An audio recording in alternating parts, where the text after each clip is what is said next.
Story telling zone में खुश आमदीद। आज की कहानी है छोटे बौने और मोची की। एक दफ़ा का जिक्र है, एक मोची जो कि बहुत उम्दा जूते बनाता था, जो बदकिस्मती से बहुत गरीब हो गया था और इसके पास जूता बनाने के लिए सिर्फ आखिरी चमड़ा बचा था, जिससे वो सिर्फ जोड़े जूते बना सकता था। ये चमड़े का उम्दा टुकड़ा है। उसकी बीवी ने कहा, मक्खन की तरह नरम और आपके हाथों की तरह मजबूत। ओह प्यारी बीवी, आज रात मैं इस चमड़े को काट दूंगा और सुबह सबसे पहले जूते सिलाई करूंगा।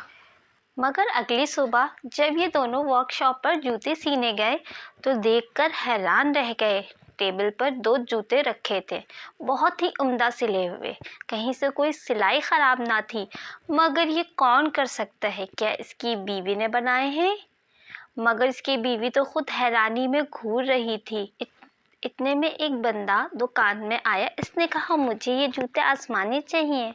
अरे वाह, ये जूते बिल्कुल मेरे पैरों में फिट आ रहे हैं, ऐसा लग रहा है मेरे लिए ही बनाए गए हैं।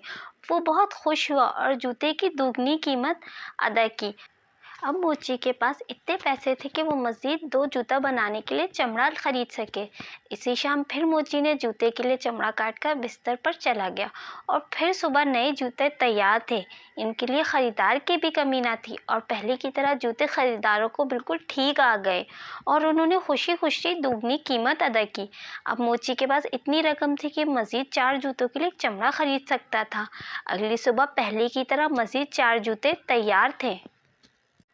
इसी तरह चलता रहा। मोची चमड़ा काट कर सो जाता और सुबह जूते तैयार होते।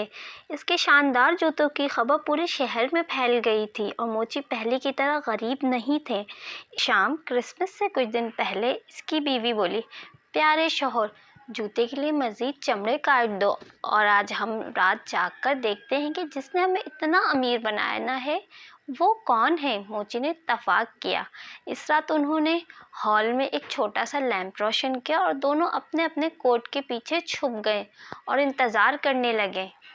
कार जैसे ही घड़ी ने रात का 1 बजाया, उन्होंने खिड़की के चटखनों की आवाज़ सुनी। आखिरकार उन्होंने 2 नन्हे बच्चों को वर्कशॉप में घुसते हुए देखा। इनके कपड़े बहुत ख़राब थे। उन्होंने खुद को सर्दी से बचाने के लिए सिर्फ कचरे की बोरी पहन रखी थी। बौने, मोची की बीवी ने सरगोशी की।